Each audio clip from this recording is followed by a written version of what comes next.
সিদ্ধার্থ সরস্বতী ঠাকুর ভাসান হবে, তো বাজনার আওয়াজ পাচ্ছে। তো আমাকে বলল, মা তাড়াতাড়ি নিয়ে চলো। তো আমি কিন্তু দৌড়িয়ে ছেলেকে নিয়ে এসে গাড়িতে বসাচ্ছি প্রচণ্ড হুটোপাটা করে, কেননা না হলে রাস্তা দিয়ে চলে গেলে ফালতু যাওয়া হয়ে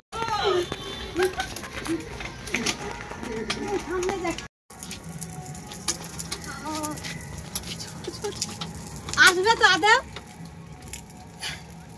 ছাতা আসবে। চলে গেছে ওই দিক নাকি রে,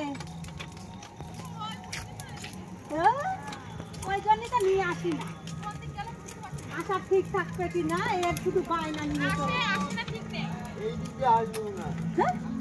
এসে শুনছি যে এই দিকে আসবে না, ওই দিক দিয়েই ঘুরে চলে যাবে।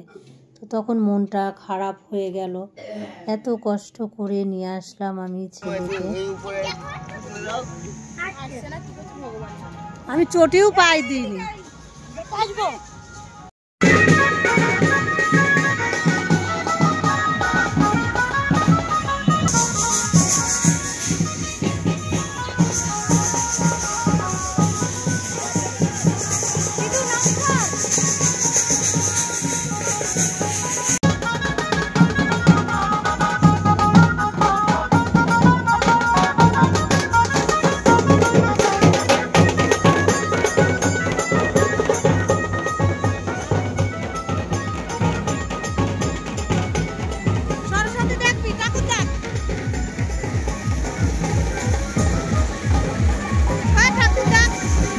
ঠাকুর সামনে দিয়ে চলে গেল ওই তেমাতা রাস্তায়, ওখান থেকে ঘুরে আবার আসবে।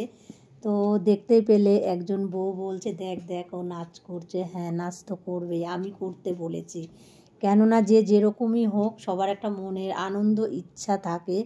গান বাজনা বাজলে যেমন আমরা শত দুঃখের মাঝেও নাচা গানা করি, তো ওরও করতে ইচ্ছা করে, তাই আমি বলেছি তুই নাচ। মাঝে মাঝে আমি কিন্তু ছেলেকে নিয়ে এরকম আসি, আবার ঘুরে চলে যাই, কেননা সবসময় যে এদিকে আসবে তার কোনো মানে নেই। তো ছেলে তো বায়না করে, কি করা যাবে আর।